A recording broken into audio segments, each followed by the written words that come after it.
वीरांगना लक्ष्मीबाई की समाधि पर पिछले 25 सालों से बलिदान मेले में उनकी शहादत के किस्से और ऐतिहासिक स्वरूप लोगों को देखने को मिलता रहा है।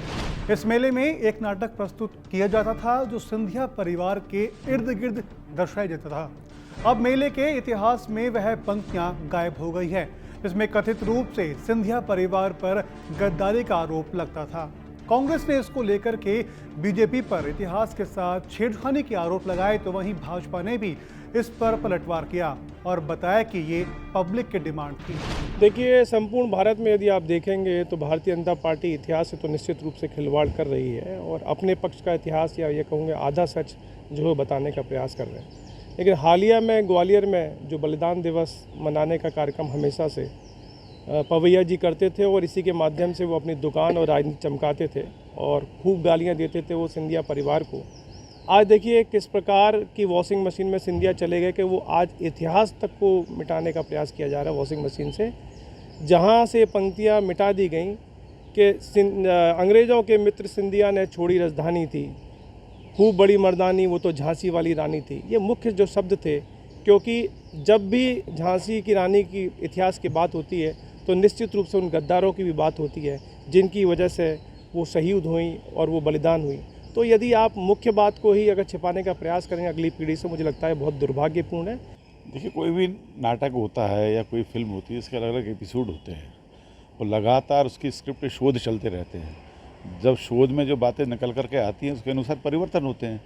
एक रूपता होनी नहीं चाहिए, लगातार एक रूपता चल रही थी।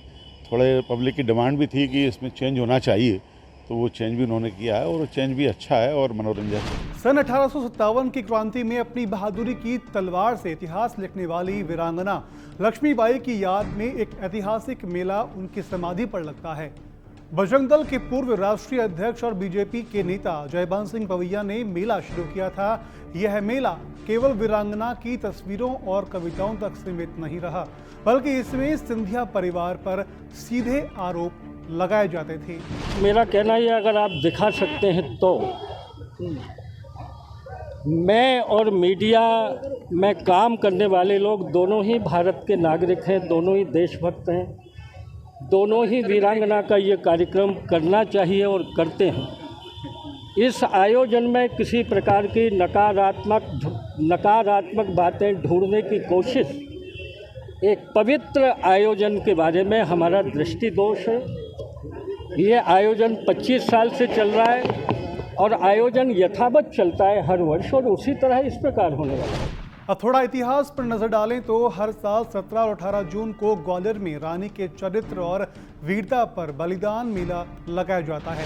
पहले यह मेला शासकीय आयोजन नहीं था, लेकिन अब इसे मध्य प्रदेश सरकार के संस्कृति विभाग और नगर निगम के सहयोग से लगाया जाता है। मेले में वीरांगना लक्ष्मीबाई की शहादत पर एक नाटक प्रस्तुत किया जाता था जिसमें उस दौर के सिंधिया राजघराने पर आरोप लगाया जाता था।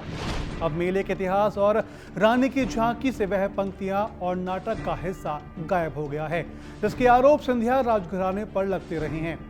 आयोजित मेले में सबसे ज्यादा चर्चा तो रानी के चरित्र से जुड़े इस नाटक की होती थी जिसको लेकर के विवाद था। सिंधिया के बीजेपी में शामिल होते ही विवाद का वह हिस्सा अब खत्म हो गया है।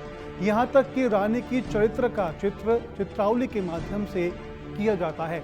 उसमें भी सुभद्रा कुमारी चौहान द्वारा लिखी गई कविता को दर्शाया जाता है। इस कविता से भी वो पंक्तियां जिनमें लिखा हुआ था कि अंग्रेजों के मित्र सिंधिया ने छोड़ी राजधानी थी को हटा दिया गया है। इस बदलाव के बाद ग्वालियर में सियासत तेज हो गई है। खैर, आने वाला समय में क्या होता है ये देखने वाली बात होगी। वीडियो अगर आपको पसंद आई है तो वीडियो को लाइक करें, शेयर करें और चैनल को सब्सक्राइब करें।